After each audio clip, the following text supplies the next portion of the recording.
السلام علیکم ورحمۃ اللہ وبرکاتہ۔ اعوذ باللہ من الشیطان الرجیم، بسم اللہ الرحمن الرحیم۔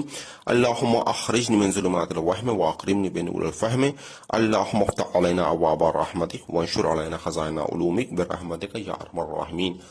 اذان محترم، ابتدا میں ہم خداوند عالم کا شکر ادا کرتے ہیں کہ اس نے ہماری توجہ، ہماری فکروں کو پھر سے نہج البلاغہ کی طرف مبذول کیا اور ہمیں توفیق دی کہ ہم پھر سے نہج البلاغہ کو پڑھ سکیں، اس کو اسٹڈی کر سکیں، اس کا مطالعہ کر سکیں۔ تو ایک بار پھر سے ہم آپ کی خدمت میں نہج البلاغہ کی تفسیر پیش کرنے کی سعادت حاصل کر رہے ہیں، لیکن اس بار خطبات کی جگہ مولا امیر المومنین علیہ السلام کے حکیمانہ کلمات پر مطالب پیش کیے جائیں گے۔ جیسا کہ ہم سبھی جانتے ہیں کہ نہج البلاغہ 3 حصوں پر مشتمل ہے، یعنی 3 حصے اس کے ہیں۔ پہلے حصے میں مولا کے خطبات ہیں، دوسرے میں مولا کے مکتوبات اور تیسرے میں حکیمانہ کلمات۔ خطبات اور مکتوبات میں کیا فرق ہے؟ یہ کہ خطبات خطبوں کی جمع ہے، یعنی جب سامنے ایک آڈینس ہوتی ہے اور اس کو کوئی بات پہنچانی ہوتی ہے تو اس میں بڑا بھی ہوتا ہے، بوڑھا بھی ہوتا ہے اور ہر ایج کے لوگ ہوتے ہیں، تو سب کو مد نظر رکھتے ہوئے ایک بات کہی جاتی ہے، وہ ہوتا ہے خطبہ۔ جیسا کہ ہم اپنے یہاں مجلسوں میں دیکھتے ہیں کہ جب ایک مولانا ممبر پہ جاتا ہے تو سب کو نظر میں رکھتے ہوئے ایک بات کہتا ہے، تو اس کو کہتے ہیں خطبہ اور اس کی جمع ہے خطبات۔ وہی مکتوبات جو ہے وہ مکتوب کی جمع یعنی لیٹرز، خط کی جمع۔ تو جب خط لکھتے ہیں تو اس میں سامنے ایک آدمی یا ایک شخصیت ہوتی ہے، اس کو مد نظر رکھتے ہوئے خط لکھے جاتے ہیں۔ تو اس کا اسٹائل، خطبے کا اسٹائل اور مکتوب کا اسٹائل میں فرق آ جاتا ہے۔ اور تیسرا ہے حکیمانہ کلمات، یعنی کہ 1 یا 2 سینٹنس میں کوئی ایسی بات کہنا جو گہرے مطالب پوشیدہ کیے ہوں، جس میں بہت راز کی بات ہو، جس سے ہم بہت کچھ سیکھ سکیں، لیکن جملے بہت مختصر سے ہوں۔ تو ہم اس بار جو ہے وہ آپ کی خدمت میں حکیمانہ کلمات کی تشریح پیش کرنے کی کوشش کریں گے، اور کوشش کریں گے کہ مولا کے کلام کے ذریعے اپنی زندگی کو بہتر سے بہتر بنا سکیں۔ تو ہر ویک، ہر ہفتے ایک حکیمانہ کلمات یا 2 حکیمانہ کلمات کی تشریح آپ کی خدمت میں پیش کریں گے، اور کوشش کریں گے کہ مولا کے کلام کے ذریعے ہم اپنی زندگی کو پر نور بنا سکیں، پر رونق بنا سکیں۔ آغاز کرتے ہیں مولا کے حکیمانہ کلام نمبر 1 سے۔ مولا امیر مومنین علیہ السلام ارشاد فرماتے ہیں: قل فی الفتنۃ کا ابن اللبون لا زہر فیرکب ولا زرع فیحلم، یعنی فتنہ و فساد میں اس طرح رہو جس طرح اونٹ کا وہ بچہ جس نے ابھی اپنی عمر کے 2 سال ختم کیے ہوں کہ نہ تو اس کی پیٹھ پر کوئی سواری کی جا سکتی ہو، نہ اس کے تھنوں سے دودھ دوہا جا سکتا ہو۔ یعنی مولا ارشاد فرما رہے ہیں کہ فتنہ و فساد، اب فتنہ و فساد کسے کہتے ہیں یہ ہم دیکھیں گے۔ فتنہ و فساد کے موقع پر جب ایسا وقت آ جائے جب فتنہ ہو، فساد ہو، تو اونٹ کے 2 سال بچے کی طرح ہو جاؤ۔ اونٹ کا 2 سال کا بچہ، نہ اس کا کوئی دودھ دوہ سکتا ہے، نہ اس کی پیٹھ پہ کوئی سواری کر سکتا ہے۔ تو آئیے ہم جانتے ہیں کہ فتنہ کسے کہتے ہیں۔ فتنہ یعنی ایک ایسا موقع جہاں دونوں طرف باطل ہو اور ہمیں سمجھ میں نہ آئے کہ ہم کس کا ساتھ دیں، یہ ہوتا ہے فتنہ۔ فساد جیسے ہم لوگ عموماً دیکھتے ہیں، کہیں پہ مار پیٹ ہو جائے، کہیں پہ لڑائی جھگڑا ہو جائے اور ہمیں سمجھ میں ہی نہ آئے کہ اس وقت حق پہ کون ہے، باطل پہ کون ہے، اور کیوس والی سچویشن ہو جائے۔ اگر ایک طرف حق ہو اور ایک طرف باطل ہو تب تو مسئلہ نہیں ہے۔ دیکھیے، اگر ایک طرف حق دکھ رہا ہے اور ایک طرف باطل دکھ رہا ہے تو ظاہر سی بات ہے پھر کچھ بھی ہو ہمیں حق کا ساتھ دینا ہے۔ لیکن جہاں پہ دونوں طرف باتیں نظر آ رہے ہوں اور ہمیں سمجھ میں ہی نہ آئے کہ ہمیں کس کا ساتھ دینا ہے، تو یہ اسے فتنہ والی کیفیت کہتے ہیں۔ اور اکثر ایسا ہوتا ہے کہ ہم سمجھ ہی نہیں پاتے، یہ ہماری زندگی میں اکثر ہوتا ہے کہ ہمیں سمجھ میں ہی نہیں آتا کہ حق پہ کون ہے اور باطل پہ کون ہے، یعنی یہ ہماری معرفت ابھی اس لیول پہ نہیں پہنچی ہوتی کہ ہم سمجھ ہی نہیں پاتے۔ جیسا کہ تاریخ میں ہمیں دکھتا ہے کہ جنگ صفین کے موقع پر، جنگ صفین یعنی مولا امیر مومنین علیہ السلام میں اور معاویہ میں ایک جنگ ہوئی ہے، جنگ صفین۔ تو اس موقع پر کیونکہ جنگ کا بھی آغاز ہونے والا تھا اور کوفے میں دونوں ہی گروہ کے لوگ جو ہیں، یعنی مولا امیر مومنین علیہ السلام کے ساتھ جو تھے وہ، اور ادھر سے معاویہ کے جو ساتھی تھے وہ، اور عام اعلان کرتے ہوئے جا رہے ہیں کہ آپ آئیں ہمارا ساتھ دیں، یعنی مولا امیر مومنین کے ساتھی کہہ رہے ہیں کہ آپ ہمارا ساتھ دیں، مولا کا ساتھ دیں، اور معاویہ کے ساتھی کہہ رہے ہیں کہ وہ معاویہ کا ساتھ دیں۔ جیسا کہ ہم مان لو آج کل چناوی ریلیوں میں دیکھتے ہیں کہ بھاجپا والے اپنا پرچار کر رہے ہیں، کانگریس والے اپنا پرچار کر رہے ہیں۔ تو مولا والے کہہ رہے ہیں کہ مولا کا ساتھ دیں اور ادھر معاویہ والے کہہ رہے ہیں کہ معاویہ کا ساتھ دیں. تو اس موقع پر ایک بوڑھا بھی اپنے گھر میں بیٹھا ہوا یہ دونوں صدائیں سن رہا تھا. تو اس کی بیٹی نے کہا کہ بابا جان آپ اس موقع پہ کیا کریں گے, آپ کس کا ساتھ دیں گے؟ مولا امیر المومنین علیہ السلام کا ساتھ دیں گے کہ معاویہ کا ساتھ دیں گے؟ تو اس بوڑھے نے کہا کہ بیٹا میں ابھی پس و پیش میں ہوں, مجھے سمجھ میں نہیں آ رہا کہ میں کس کا ساتھ دوں, کہ آیا امیر المومنین کا ساتھ دوں کہ امیر معاویہ کا ساتھ دوں. تو اس کی بیٹی نے کہا بابا جان اف ہے آپ کی زندگی پر کہ آپ نے زندگی کے 40 50 60 70 سال جی لیے ہیں, اتنی عمر ہو گئی ہے آپ کی, اور ابھی تک آپ کو حق و باطل کا پتہ ہی نہیں چل پایا کہ حق پہ کون ہے باطل پہ کون ہے. تو یہی کم و بیش ہماری زندگی کی کیفیت ہوتی ہے کہ ہم سمجھ ہی نہیں پاتے ہیں کہ حق کدھر ہے باطل کدھر ہے. مولا یہاں پہ ارشاد فرما رہے کہ اگر ایسی سچویشن آ جائے جہاں پہ دونوں طرف باطل ہو, بالکل اونٹ کے اس بچے کی طرح ہو جاؤ جس کو نہ دودھ دہا جا سکے اور نہ جس کی پیٹھ پہ بیٹھا جا سکے. یعنی مولا کہنا یہ چاہتے ہیں کہ جب فتنہ و فساد کا زمانہ آ جائے تو اس موقع پر ایسے ہو جاؤ کہ تم سے کوئی فائدہ نہ اٹھا سکے, تمہارا کوئی مس یوز نہ کر سکے. اور مطلب جیسے آپ وہی اونٹ کا بچہ ہے, نہ اس کا کوئی دودھ دودھ سکتا ہے نہ اس پہ کوئی بیٹھ سکتا ہے, نہ اس کا بے فائدہ ہے, مطلب ہے وہ لیکن اس کا کوئی فائدہ نہیں اٹھا سکتا ہے. تو اس طریقے سے فتنہ کے موقع پہ ہو جاؤ کہ تمہارا کوئی مس یوز نہ کر سکے, تم سے کوئی فائدہ نہ اٹھا سکے. یا ہم اس کو دوسرے الفاظ میں کہیں تو اپنے اندر مولا کہہ رہے ہیں کہ اپنے اندر بصیرت پیدا کرو. دیکھیے دو چیزیں ہوتی ہیں, ایک ہوتی ہے بصارت اور ایک ہوتی ہے بصیرت. بصارت یعنی آنکھوں سے دیکھنا, سامنے دیکھنا, میرے سامنے مثال کے طور پہ اس وقت جا نماز رکھی ہوئی ہے, میرے سامنے اس وقت مثال کے طور پہ قرآن رکھا ہوا ہے, تو یہ بصارت ہے جب ہم اپنی آنکھوں سے دیکھتے ہیں. اور بصیرت یعنی بند آنکھوں سے دیکھنا, جسے کہیں گے پس پشت دیکھنا, یا دوسرے الفاظ میں کہیں دور اندیشی پیدا کرنا, جو دکھائی نہیں دے رہا ہے لیکن ہم اس کو دیکھ رہے ہیں, اسے کہتے ہیں بصیرت پیدا کرنا. تو مولا یہاں پہ یہ کہہ رہے ہیں کہ بصارت تو اللہ نے دی ہے تمہیں, لیکن بصارت کے ساتھ بصیرت یعنی دور اندیشی اپنے اندر پیدا کرو. اور قرآن مجید بھی اس طرف اشارہ کر رہا ہے. سورہ حجرات آیت نمبر 6 میں ارشاد فرما رہا ہے بسم اللہ الرحمن الرحیم یا ایھا الذین آمنوا ان جاءکم فاسق بنبأ فتبینوا ان تصیبوا قوما بجہالۃ فتصبحوا علی ما فعلتم نادمین. یعنی اے ایمانداروں, اگر کوئی بد کردار تمہارے پاس کوئی خبر لے کر آئے تو خوب تحقیق کر لیا کرو, ایسا نہ ہو کہ تم کسی قوم کی نادانی سے نقصان پہنچاؤ پھر اپنے کیے پر نادم ہو جاؤ, اور جان رکھو کہ تم میں خدا کے پیغمبر موجود ہیں. یعنی ایسا نہ ہو کہ کوئی ہمارے پاس خبر لے کے آئے اور ہم نے بنا ویریفیکیشن کیے, بنا اس کو ویریفائی کیے اور اس کی بات پہ یقین کر لیا, اور بعد میں پشیمان ہو رہے ہیں کہ یہ ہم نے کیا کیا. یعنی قرآن بھی کہہ رہا ہے کہ اپنے اندر بصیرت پیدا کرو. ہم دیکھیں کہ کامیابی جو ہے بصیرت پہ بہت زیادہ منحصر ہے. یعنی ایک انسان کی کامیابی اس کی بصیرت پر ڈیپینڈ کرتی ہے, وہ کتنا زیادہ بصیر ہے, یعنی اس کے اندر کتنی بصیرت پائی جاتی ہے. اگر ہم اپنی زندگی کو کامیاب بنانا چاہتے ہیں تو ہم اپنے اندر بصیرت پیدا کرنی ہوگی. خود مولا امیر المومنین علیہ السلام کی زندگی میں دیکھیں کہ جب ابو سفیان مولا امیر المومنین علیہ السلام کی مدد کے لیے آیا تو مولا نے کہا کہ تم کب سے اسلام کے خیر خواہ ہو گئے.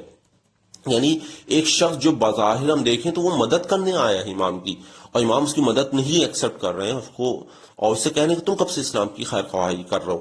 اگر ہم جیسا کوئی ہوتا کہتا ارے یہ تو میری ٹھیک ہے پہلے دشمن تھا لیکن اب تو چلو مدد کرنے آیا ہے تو ہم اس کی مدد لے لیتے ہیں, لیکن مولا نے اس کی مدد نہیں لی, کیونکہ مولا جانتے ہیں کہ یہ مدد کے نام پر اسلام کو نقصان پہنچانے آیا ہے. تو مولا نے یہی کہا کہ تم کب سے اسلام کے خیر خواہ ہو گئے. تو مولا چاہتے ہیں کہ دیکھو میرے اندر بصیرت ہے تو اپنے اندر بصیرت پیدا کرو. اسی طرح ہم اپنے علماء کی زندگی میں دیکھ سکتے ہیں. امام خمینی الرحمہ کا جملہ کہ امیر کا شیطان بزرگ ہے کب کہا تھا, مطلب آج سے 40-50 سال پہلے جب کسی کو اتنا زیادہ شعور نہیں تھا, اس وقت آقا نے یہ ارشاد فرمایا کہ امیر کا جو ہے شیطان بزرگ ہے اور کبھی شیطان پر بھروسہ نہ کرنا. اور ہم نے دیکھا کہ یہ بات ان کی کتنی صحیح ثابت ہوئی کہ ہمیشہ یہ امریکہ نے پوری دنیا کو دھوکہ دیا ہے, چاہے وہ عراق میں ہو چاہے وہ افغانستان میں ہو, ہر جگہ مسلمان کو ٹیررسٹ کروایا اور کتنی باتیں. تو ہم دیکھیں کہ شیطان بزرگ جب انہوں نے کہا تھا کتنے پہلے کہا تھا, یہ ان کی بصیرت تھی, وہ دیکھ رہے تھے کہ یہ جو ہے دنیا بھر کو لوگوں کو کیا کرنے والا ہے.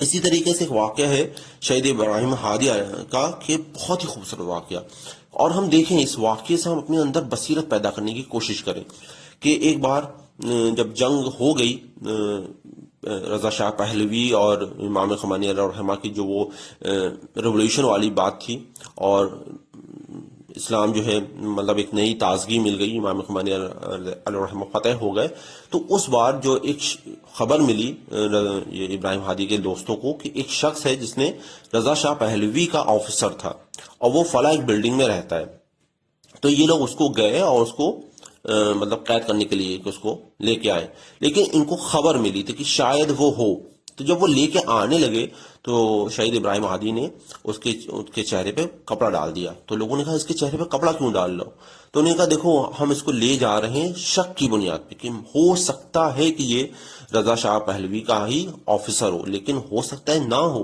لیکن اگر ہم اس کو کھلے چہرے بند چہرے کے ساتھ نہ لے جائیں اور کھلے چہرے کے ساتھ لے جائیں تو پوری آڈینس، پورے لوگ اس کو دیکھیں گے، پورے بستی والے اور پورے گھر والے سب اس کو دیکھیں گے، تو اس کی بے عزتی ہوگی، اس کی عزت نیلام ہو جائے گی، اور بعد میں پتہ چلے گا اچھا یہ نہیں تھا، تو یہ اپنے آپ کی صفائی دیتا رہے گا زندگی بھر، تو اس کا چہرہ بند کر کے لے جاتے ہیں، اور جب پتہ چل جائے گا کہ ہاں یہی ہے تب ہم اس کو سب کے سامنے عیاں کر دیں گے۔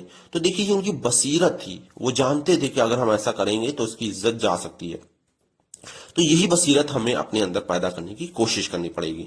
اب ہم ذرا خود پر غور کریں کہ ہم کتنے با بصیرت ہیں۔ اب دیکھیں کہ جیسے ہی ایام اعضاء آتے ہیں، ماہ محرم آتا ہے، ہر جگہ بس آپ کو دیکھیں ہر گروپ پہ، واٹس ایپ چل رہا ہے تو ہر گروپ پہ، فیس بک پہ، انسٹاگرام پہ، ہر جگہ ٹویٹر پہ کما زنی جائز ہے یا نہیں۔ اب یہی بس ایک مسئلہ رہ گیا قوم کے پاس کہ کما زنی جائز ہے یا نہیں، یا اسی طریقے سے جناب علی اکبر علیہ السلام بڑے تھے یا چوتھے امام بڑے تھے، اس پہ بحث ہو رہی۔ جناب قاسم کی شادی ہوئی تھی کہ نہیں ہوئی تھی تو کس سے ہوئی تھی، نہیں ہوئی تھی تو کیوں نہیں ہوئی تھی، مولک کیسے شادی کر سکتے تھے، مطلب جیسے لگتا ہے اب یہی بس وہی مدعے ہیں جس پہ ہمیں ڈسکشن کرنا چاہیے۔ یعنی ابھی پردے کی کوئی بات نہیں ہو رہی ہے، لوگ نماز نہیں پڑھ رہے ہیں اس پہ کوئی بات نہیں ہو رہی ہے، اور لوگ خمس نہیں دے رہے ہیں اس پہ کوئی بات نہیں ہو رہی ہے۔ قوم کی کتنے لڑکے جو ہیں اس وقت جو ہے مثال کے طور پہ نعوذ باللہ شراب پینے لگے ہیں، اتنے ایکس وائی زیڈ ایشوز ہیں جس کو ہم کو ڈسکس کرنا چاہیے، اس پہ بات کرنی چاہیے، قوم کو صحیح راستے پہ لانے کی کوشش کرنی چاہیے، لیکن ہمارا سارا ہم و غم بس یہ خواہ زنی۔ اب دیکھیں کتنے پرسنٹ لوگ، میں اس کو صحیح کہوں یا غلط کہوں گا وہ تو مرجع کہیں گے، ہماری کیا اوقات کا ہم اس کو صحیح یا غلط کہیں، لیکن اگر چلے مان بھی لیتے خواہ زنی ہو رہی ہے تو اگر 100 لوگ میں سے دیکھیں تو شاید ایک آدمی خواہ زنی کرتا ہے۔ اگر پوری کمیونٹی کو دیکھ لیں تو پوری کمیونٹی میں شاید 1% یا 2% لوگ خواہ زنی کرتے ہیں، اور ایسے اس پہ گفتگو ہوتی ہے کہ جیسے لگتا ہے سب کے سب خواہ زنی کر رہے ہیں۔ اور یا اسی طریقے سے مہندی ہے، کیا ہے ایک ہی دن تو ہے، 7 تاریخ کو مہندی ہوتی ہے، اٹھا رہے ہیں تو جو اٹھا رہا ہے وہ جناب قاسم کی شادی ان کی بھابھی سے تو نہیں تصور کر رہا ہے، ظاہر سی بات ہے وہ یہ تو نہیں کہہ رہا ہے اب، لیکن وہ اٹھانے پہ آفت اور نہ اٹھانے پہ آفت۔ تو یہ وہ موضوعات ہیں جس کو دشمن ہمارے سامنے پھینکتا ہے کہ دیکھو ان کو الجھا دیں اسی مدعوں پہ، تاکہ اصل مدعوں سے یہ، جیسا کہ آج ہماری میڈیا کر رہی ہے کہ وہ ایسے مدعے ہمارے سامنے لا کے رکھتے ہیں کہ جو اصل مدعے ہیں وہ غائب ہو جاتے ہیں۔ یا اسی طرح سے ہم دیکھیں جو اخباری فکر کے لوگ ہیں وہ اپنی اخباریت چمکانے پہ لگے ہوئے ہیں، کہ جیسے ایک بار میں ایک ٹی وی شو دیکھ رہا تھا، اس میں وہ بتا رہے ہیں کہ ایک اوریٹر ہیں، وہ مجلس پڑھ رہے ہیں، اس مجلس میں پڑھتے پڑھتے انہوں نے کہا کہ دیکھیے آغا خامنہئی جو ہے مور کے گوشت کو حرام کہتے ہیں، حلال کہتے ہیں، اور ایک کتاب اٹھائی انہوں نے، کوئی اصول کافی یا کوئی سی کتاب، اس میں انہوں نے کہا کہ دیکھیے 5ویں امام یا 6ٹھے امام کہتے ہیں کہ مور کا گوشت حرام ہے، اور آغا خامنہئی اس کو جائز کہتے ہیں۔ تو یعنی مرجع کون ہوتا ہے کہ امام کی جس کو حرام کر دیا اس کو حلال کرے؟ اب پبلک بھی اچھل رہی ہے، اس کو سمجھ میں نہیں آ رہا ہے کہ ہم کیا کر رہے ہیں۔ تو امام نے جو کہا ہے اس کو ویریفائی کون کرے گا؟ دیکھیے یہ بات کو سمجھنا پڑے گا کہ ہم اس اپنی بصیرت پیدا کریں اپنے اندر کہ جو امام نے کہا ہے وہ بات صحیح بھی ہے کہ غلط ہے۔ اب یہ تو بالکل بچوں کو معلوم ہے کہ امام کی جو حدیثیں ہیں اس میں سچ اور جھوٹ سب پایا جا رہا ہے، یعنی بہت حدیثیں گڑی گئی ہیں۔ تو اب ہم تو اپنے اندر بصیرت پیدا کریں کہ وہ مرجع ہی ہے جو ہمیں بتائے گا صحیح کیا ہے غلط ہے۔ آپ ایک حدیث لا کے مرجع کو کنڈم نہیں کر سکتے، لیکن بہرحال ہمارے ساری فکریں اسی میں الجھ جاتی ہیں، اور دشمن یہی چاہتا ہے، دشمن چاہتا ہے کہ ہم ان بحثوں میں الجھ جائیں اور اصل مقصد، اصل ہدف، اصل مدعے جو ہیں ان سے غافل ہو جائیں، ان سے دور ہو جائیں، تو ہم دشمن کے علاقات بن جاتے ہیں۔ جیسے کہ ابھی تھوڑے دن پہلے ہم نے دیکھا کہ وسیم مردد کے معاملے میں یہی کیس ہوا. اب ہم نے اگر ہم اس کو کوئی امپورٹنس نہ دیتے، دیکھیے اس بات کو سمجھے، تو اس کا اتنا بڑا ایشو بنتا ہی نہیں. لیکن ہوا کیا، جب اس نے ایک بات ہائی لائٹ کی اور اس سے زیادہ ہم نے اسے ہائی لائٹ کر دیا. اس کی 2 منٹ کا اور 3 منٹ کی جو ویڈیوز ہیں وہ آ رہا ہے اور وہ کچھ کہہ رہا ہے. اب میں اس کو واٹس ایپ پہ فارورڈ کر رہا ہوں، اور الگ الگ اسٹیشن مطلب پلیٹ فارم پہ ہم اس کو وائرس کر رہے ہیں.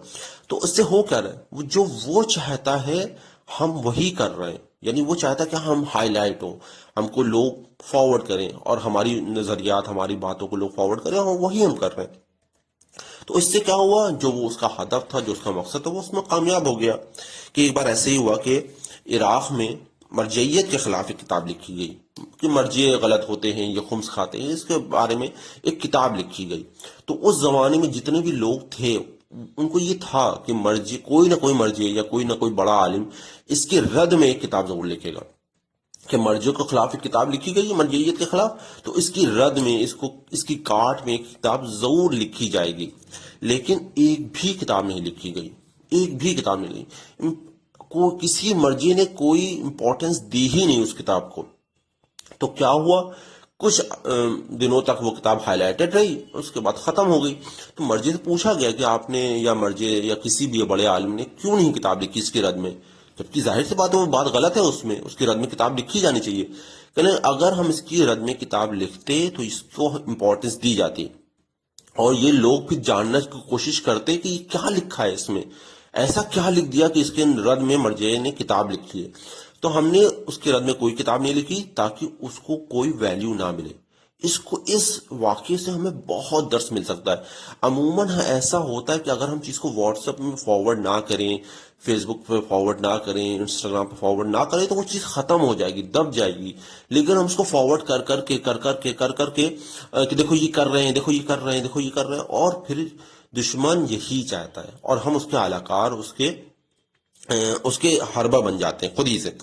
تو مولا امیر مومنین علیہ السلام کی زندگی کو دیکھیں. مولا سب سے پہلے ہی دیکھیں، اس بات کی امپورٹنس سمجھیے کہ حکیمانہ کلمات میں سید شریف رضی نے اس کو پہلے نمبر پہ لے کے آیا کہ اگر اپنے اندر بصیرت نہیں پیدا کی تو پھر یہی ہوتا رہے گا کہ جو ہمارے ساتھ ہو، بھیڑ چال، جسے ہم کہتے ہیں بھیڑ چال، کہ جدھر ہمیں گھمایا جائے ہم ادھر گھوم جائیں گے. اپنی عقل، اپنا شعور کا استعمال کریں کہ وقت کے تقاضے کیا ہیں اور ہمیں ان کے تقاضوں کے اعتبار سے چلنا پڑے گا.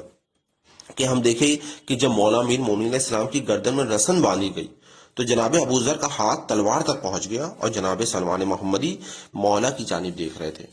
کہ ایک صحابی ہے وہ مولا کی طرف دیکھ رہا ہے، اور ایک صحابی تھوڑا جذبات میں آ جاتے ہیں اور تلوار کے قبضے تک ان کے ہاتھ چلے جاتے ہیں.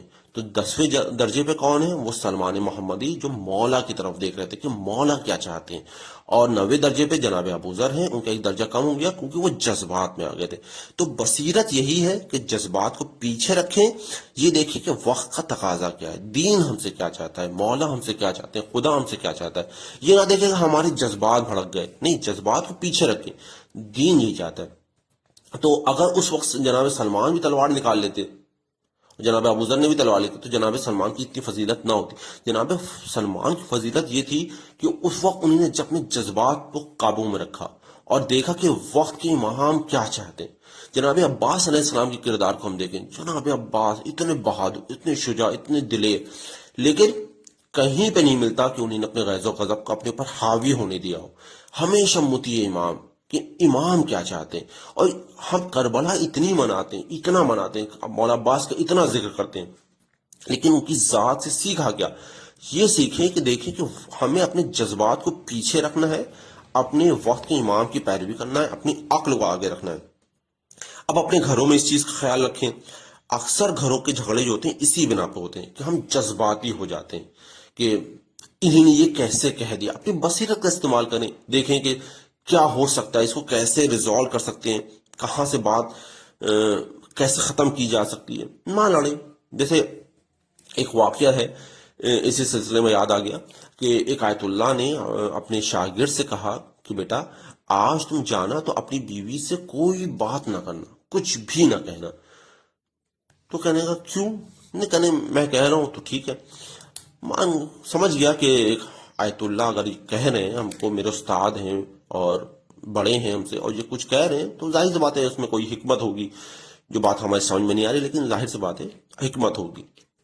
بہرحال وہ گھر گیا تو گھر میں دیکھا کیا بیوی نے شور و برپا مچا رکھا ہے اور بالکل ہی جھگڑے کے موڈ میں بیٹھی ہوئی، ادھر سے سسرال والے بیٹھے ہوئے، مائکے والے بیٹھے ہوئے، اور بیوی سب کو لڑ لڑ کے بتا رہی کہ دیکھیے یہ میرے ساتھ کتنا ظلم کرتے ہیں، یہ کرتے ہیں، اور مطلب ایک پورا پرفیکٹ سین ہے کہ جہاں پہ اس کو غصہ آ جائے اور وہ غصے میں آ کے کچھ کہہ دے، لیکن کیونکہ ان کے استاد نے منع کیا تھا کہ بیٹا آج کچھ بات نہ کرنا، تو وہ خاموش رہا، بالکل بالکل خاموش رہا۔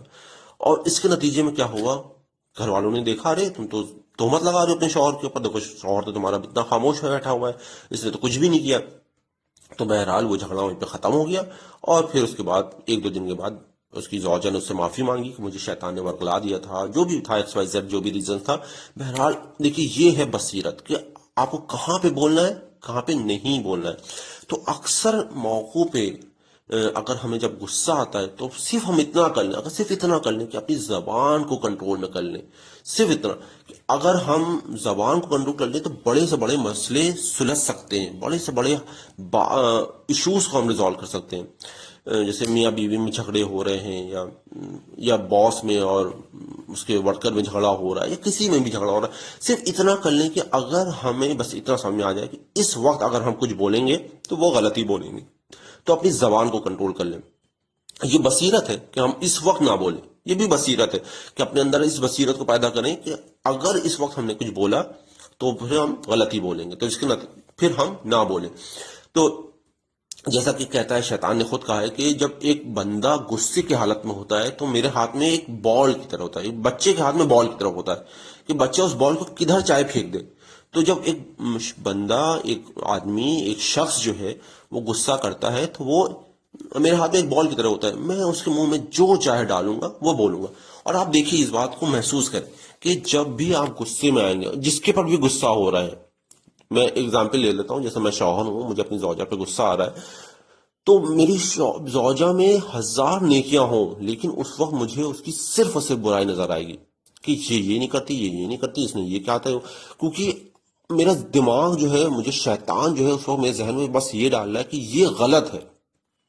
اس وقت مجھے کچھ اچھا، اس وقت اگر میں کچھ بولوں گا تو میں غلط ہی بولوں گا، ایسا بولوں گا جو اس کے دل کو دکھائے گا، یا اپنی والدہ ہوں، چاہے میرے والد ہوں، چاہے میرے بھائی ہوں، چاہے میرے دوست ہوں، اگر میں غصے کی حالت میں بولوں گا تو میں ایسے ہی پوائنٹس بولوں گا جو اس کے دل کو دکھائیں گے، اور وہ ایسے ہی پوائنٹس ہوں گے جو شیطان نے ہمارے ذہن میں ڈالے ہوں گے۔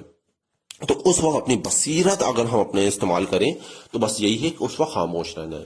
کہ امام خمینی علیہ الرحمہ جب اپنے بیٹی کی شادی ہوئی تو بیٹی کو بلایا اور اپنے داماد کو بلایا، اور پہلے بیٹی سے کہا بیٹی اگر کبھی تمہارے شوہر کو تم پہ غصہ آ جائے تم اس وقت خاموش رہنا، ٹھیک ہے، بس خاموش رہنا۔ اور اپنے داماد کو بلایا اور کہا بیٹا اگر کبھی میری بیٹی کو غصہ آ جائے اور تم سے کچھ بات کہے تو تم خاموشی سے سن لینا۔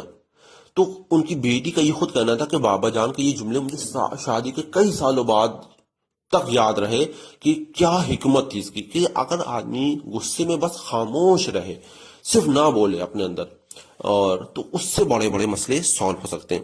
تو مولانا امیر مومن اسلام یہ فرما رہے ہیں کہ دیکھو کوئی تمہارا مس یوز نہ کر لے۔ دیکھیے اکثر ایسے ہی ہوتا ہے کہ جب ہم غصے میں ہوتے ہیں تو ہم کسی کے ہاتھوں مس یوز ہو جاتے ہیں، جذباتی ہوتے ہیں۔ جیسے آج دیکھیے چناوی ریلیاں ہو رہی ہیں تو یہ نیتا کیا کرتے ہیں، نیتا یہی تو کرتے ہیں کہ عام لوگوں کو جذبات کو بھڑکاتے ہیں اور ان کو مس یوز کر لیتے ہیں کہ ان کے جذبات کو کھیلتے ہوئے ووٹ اپنے پاس کر لیتے ہیں۔ اگر ان کے پاس تھوڑی بصیرت ہو تو یہ سمجھیں کہ کون ان کا اچھا ہے کون برا ہے۔ چناؤ سے تھوڑے دن پہلے جو ہے سڑکیں بنوا دیں گے اور پتہ چلا کچھ نل لگوا دیا، کچھ اور کچھ کام کروا دیا۔ اب ان کی بصیرت یہ دکھ رہی کہ ان 5 سال تک کچھ نہیں کیا، بس اس چناؤ سے پہلے تھوڑی دن پہلے یہ کام کر رہے ہیں، تو یہ اور اس کے بعد یہ پھر کچھ نہیں کریں گے، لیکن اتنے بے بصیرت ہوتے ہیں کہ پھر جا کے انہیں کا ووٹ دے دیتے ہیں۔ تو مولانا امیر مومنین علیہ السلام یہاں پہ ارشاد فرما رہے ہیں کہ دیکھو کوئی تمہارا مس یوز نہ کر لے، اپنی شعور کو بڑھاؤ، اپنی معرفت کو بڑھاؤ۔ اور اکثر ایسا ہوتا ہے کہ ہم جب کام کر گزرتے ہیں تب ہم ریلائز کرتے ہیں ارے وہ کام تو ہم نے غلط کر دیا تھا۔ اگر ہمارے پاس بصیرت ہوتی تو ہم یہ نہ کہتے کہ یہ میں نے کیا کیا۔ تو اپنے اندر بصیرت پیدا کرنے کی کوشش کریے، اور بصیرت پیدا کرنے کے لیے بس یہ آخری بات کہ بصیرت پیدا کرنا ہے تو کیا کریں۔ تو بصیرت اگر ہمیں پیدا کرنی ہے تو جو بابصیرت لوگ ہیں ان کے کلام کو اسٹڈی کریں.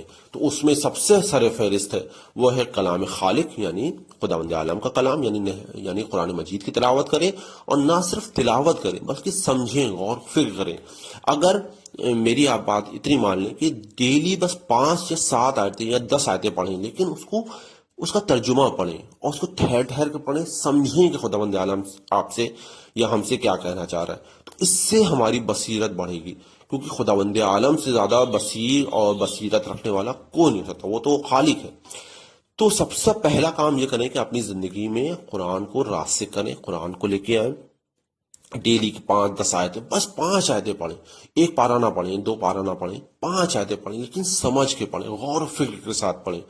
کہ آج ہی میں یہ سن رہا تھا کہ ایک عالم دین نے بتایا کہ اگر آپ کو امام زمان علیہ السلام سے مدد چاہیے تو آپ یہ کام کر سکتے ہیں کہ اپنے وقت کے امام کو یاد کریں اور قرآن مجید کو کھولیں، اپنے امام کو یاد کرتے ہوئے قرآن مجید کو کھولیں اور کوئی ایک آیت کی تلاوت کریں اور اس آیت کا ترجمہ پڑھیں. ترجمہ پڑھنے کے بعد کہیں مولا امام زمان میری اس آیت کی ذیل میں میری مدد کریے.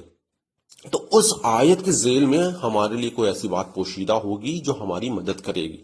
تو قرآن تو مدد کرنے کے لیے آئی ہے، ہم نے اس کو خود بند کر کے رکھا ہے. تو پہلے مرحلے پہ قرآن مجید کی تلاوت کریں، اور صرف تلاوت نہ کریں، اس کو سمجھیں، اس کو اسٹڈی کریں، اس کا مطالعہ کریں، تفسیر پڑھیں تاکہ اس کو سمجھ میں آئے. دوسرے مرحلے پہ نہج البلاغہ کی تلاوت کریں، سمجھیں کہ مولانا امیر المومنین السلام کے کلمات میں اتنی بصیرت پوشیدہ ہے کہ ہم تصور بھی نہیں کر سکتے. تو انشاءاللہ کہ جیسا کہ یہ ہمارا درس شروع ہی ہو گیا ہے، انشاءاللہ ہر ہفتے جو ہے ایک کلام آپ کی خدمت میں پیش کریں گے، اور اس سے ہماری بصیرت بڑھے گی، اس سے ہماری دور اندیشی بڑھے گی. اور تیسرے مرحلے پہ ہم جائیں اور شہداء کی زندگی کو اسٹڈی کریں. امام خمینی علیہ الرحمہ جو بڑے بڑے لوگ گزرے ہیں، جنہیں اپنی زندگی جو ہے اسلام کو وقف کر دی ہے، چاہے وہ تقی بہجت ہوں، چاہے وہ علی خالد طباطبائی ہوں، چاہے وہ شہید ابراہیم ہادی ہوں، شہید قاسم سلیمانی ہوں، شہید اماد مغنیہ، جہاد مغنیہ، بہت سارے شہداء ہیں جن کی زندگی کو اگر ہم اسٹڈی کریں گے دیکھیں کتنے بابصیرت لوگ تھے. کسی کو شہادت ایسے ہی نہیں ملتی ہے، ظاہر سی بات ہے شہادت کے لیے ایک کام کرنا پڑتا ہے، تو ان کی زندگی بابصیرت تھی. تو اپنے اندر کا بصیرت پیدا کرنی ہے تو نہج البلاغہ کو پڑھیں، قرآن مجید کو پڑھیں، اور شہداء کی زندگی، وہ بڑے لوگ جنہوں نے اپنی زندگی اسلام کو وقف کر دی ہے ان کی زندگی کو اسٹڈی کریں. انشاءاللہ کہ ہم بابصیرت ہوں گے. امید کرتے ہیں کہ آج کا لیکچر آپ کے لیے فائدہ مند ہوگا. خداوند عالم سے دعا کرتے ہیں کہ پروردگار ہمیں ہماری توفیقات کو زیادہ سے زیادہ بڑھا دے، ہمیں زیادہ سے زیادہ قرآن مجید اور نہج البلاغہ اور صحیفہ سجادیہ پڑھنے کی توفیق عطا فرمائے. پروردگار ہمارے تمام مرحومین کی گناہوں کبیرہ صغیرہ کو معاف فرما. ہمارے والدین، ہمارے علماء، ہمارے بزرگوں کا سایہ ہمارے سروں پر قائم دائم رکھنے. پروردگار ہم سب کو کربلا اور حج کی زیارت نصیب فرما. پروردگار ہم میں سے جو گزر گئے ان کی مغفرت فرما. پروردگار جو بے نمازی ہیں انہیں نمازی بنا دے. پروردگار جو بے اولاد ہیں انہیں اولاد عطا فرما. مولا امام حجت امام زمان علیہ السلام کا ظہور فرما، ہمیں ان کا انصار میں شمار فرما. والسلام ورحمۃ اللہ وبرکاتہ.